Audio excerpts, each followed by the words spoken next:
Ayo, America, understand this. I'm a black man in America, right? I walk around with a 19 on my hip, a SIG in my glove compartment, and an AR-15 in my 2020 Honda Accord daily, right? And you know what I don't do with those things? I don't go and impede law enforcement carrying out their duties. You know what I do? I mind my business. That's all I do. I go out there, I drink water, I get money, and I mind my business. You know my favorite saying, right? And for some reason, I'm able to survive.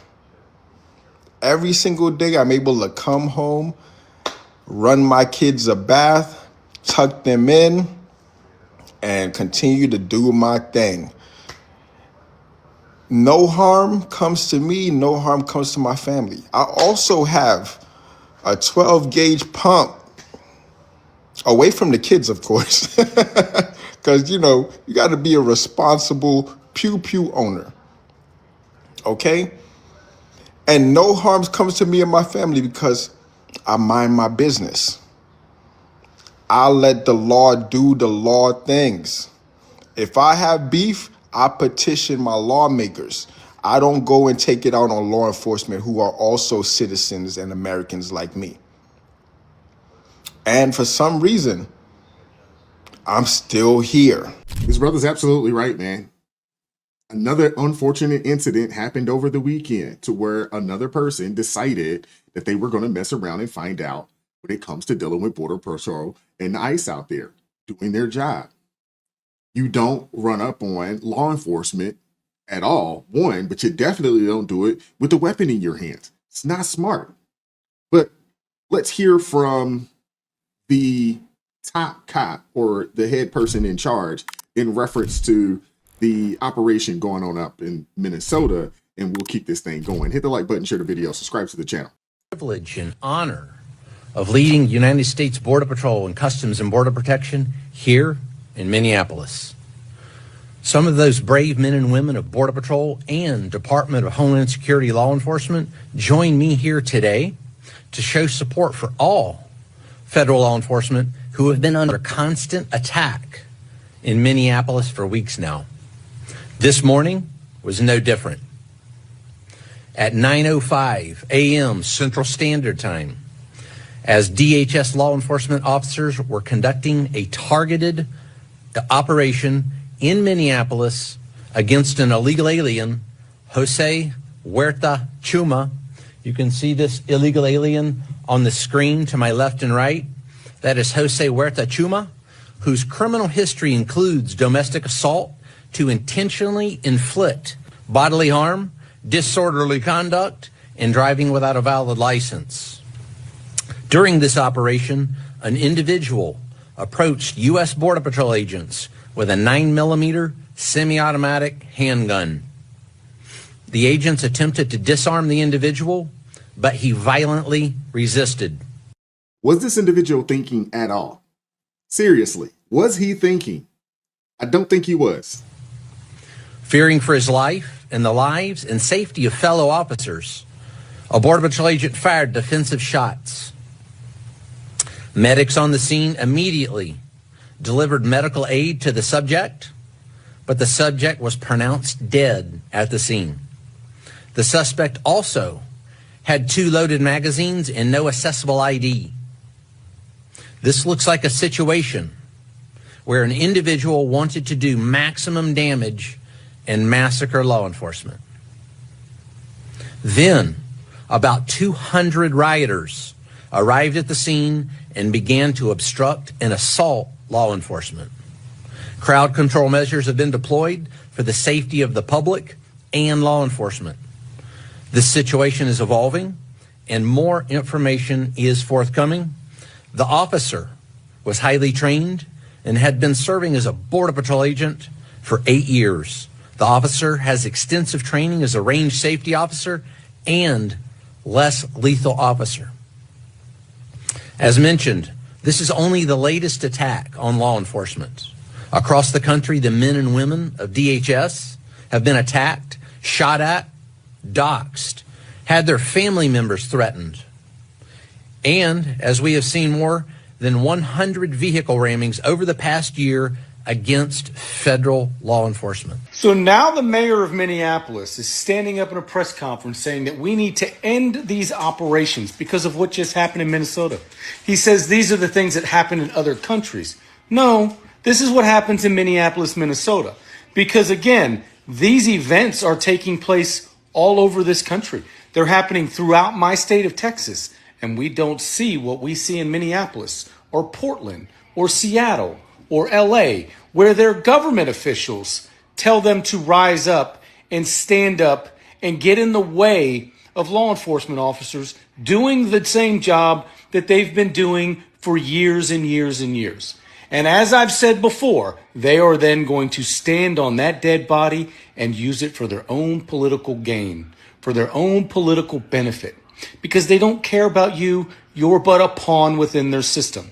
He's not calling you guys to stand down and not obstruct law enforcement and just let them simply do their jobs that we hired the President of the United States to conduct. No. He's telling law enforcement they should stop and let the criminals continue to do what they're doing. Yeah, makes absolutely no sense, right?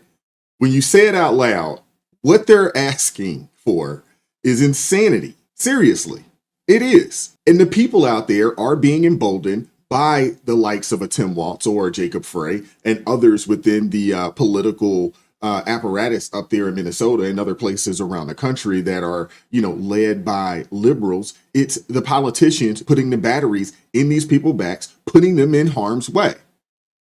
People forget that, man, there was millions of people deported during the Barack Obama administration, during the George Bush administration, during the Bill Clinton administration. There were millions of people that were deported. Not one time did we hear about riots or protests, or did you hear people from the right or the left at that time emboldening and empower people to get out there and get in the way of ICE or anybody else from DHS doing their jobs. So what has changed? Is it that people suffer, or the politicians, they suffer from such a wicked case of Trump derangement syndrome that they're willing to use their constituents, that they're willing to allow these people to put their bodies in harm's way? It makes no sense, man. And for the life of me, I don't understand why the people are falling for this.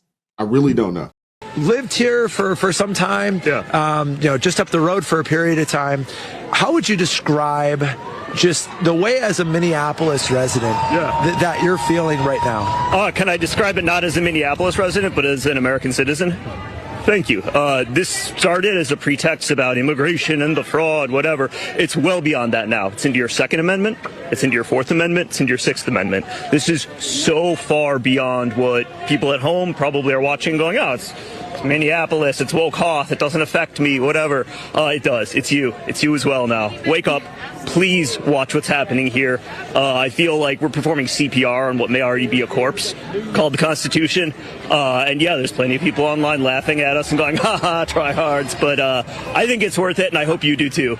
Well, you were saying to me earlier that you were HOA president for a while. Yeah, I'm the Square community, man. I built real estate document search portal sites for Wells Fargo. I am the Square community. But you were HOA president, Frank and Nick. So this community to happen here, for this to happen here at this intersection on Nicollet in East Street, how do you begin to explain the significance of it happening here today? I assume it's Kristi Noem's provocation. She saw how much this city hates her clowns, hates her scarecrows, and said, we'll double down. We'll put the boot a little bit harder on the throat. How long will you stay out here? Till my balls get cold. Just till it gets too cold.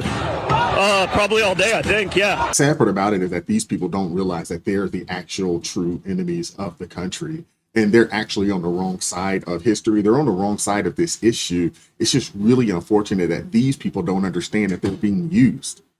It's really unfortunate. in Minnesota. Number one, Governor Walz, Mayor Fry, and all Democrat leaders should turn over all criminal illegal aliens currently incarcerated in their prisons and jails to federal authorities, along with any illegal aliens with active warrants or known criminal histories for immediate deportation. Number two, state and local law enforcement must agree to turn over all illegal aliens who are arrested by local police.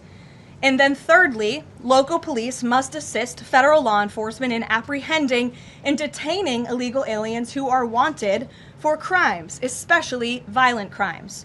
If Governor Walz and Mayor Fry implement these common sense cooperative measures that I will add have already been implemented in nearly every single other state across the country, Customs and Border Patrol will not be needed to support ICE on the ground in Minnesota. ICE and local law enforcement can peacefully work together, as they are effectively doing in so many other states and jurisdictions. Additionally, President Trump is calling on the United States Congress to immediately pass legislation ending sanctuary cities once and for all. American cities should be safe sanctuaries for law-abiding citizens only, not for dangerous illegal alien criminals who broke our nation's laws and do not belong here. We hope Governor Walz will do the right thing and continue to work with President Trump to keep the American people safe following their call this morning. Yeah, so this is what was discussed, and this is how other sanctuary cities, sanctuary states, quote unquote, although we need to abolish that, we need to abolish all of that in our nation. There should be no such thing as a sanctuary city, no such thing as a sanctuary state. I think that should happen immediately. But I do appreciate White House Secretary or White House Press Secretary Caroline Leavitt laying it out. These are the demands. These are the demands for Tim Walz and Mayor Jacob Fry. If you want us to slow down, if you want us to slow it down and go about things in a different way, we need your cooperation. To be honest with you, what they're asking for should have been given from the beginning, and we wouldn't have these issues. But because they chose undocumented folks, illegal immigrants, because they chose people that shouldn't be here over following our laws, they have actually exacerbated the situation. Hit the like button. Let's keep going. That deportations are happening all across the country, but it's only in Minnesota where we see this level of chaos. Is it also a coincidence that it's the same state, same leadership that has this massive fraud scandal? Why aren't we seeing this type of chaos in other cities and states?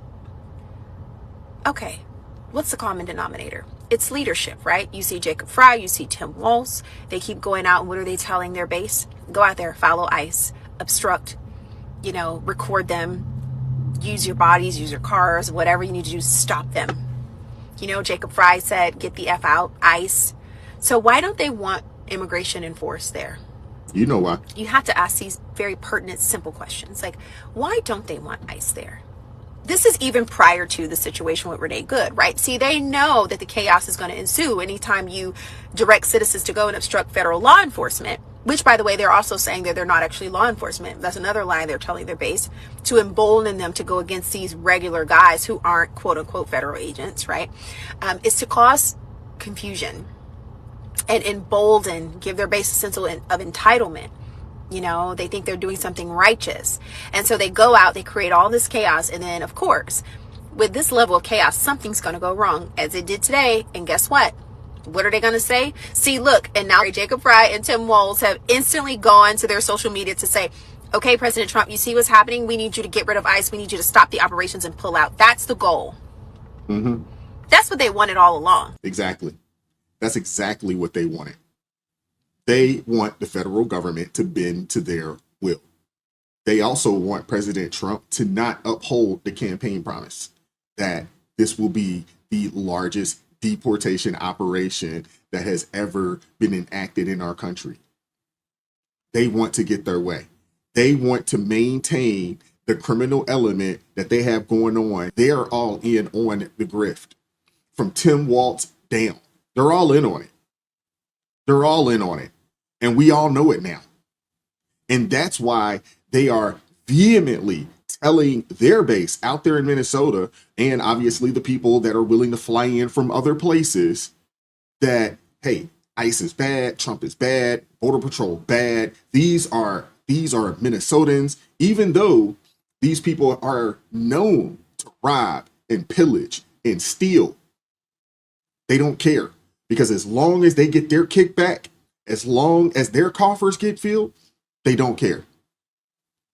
And that's why they've emboldened these people the way that they have emboldened them. But I want to hear from you guys in the comment section. What are your thoughts on any of this? Hit the like button, share the video, subscribe to the channel, turn the notifications on all so you never miss an upload. Consider joining the ARP family or buy your brother a coffee. That link's in the description box below. Join us Tuesday, Friday, 9:30 a.m. Eastern Standard Time for ARP in the morning. And as always, keep God first. Stay prayed up. We'll catch up with you all next time.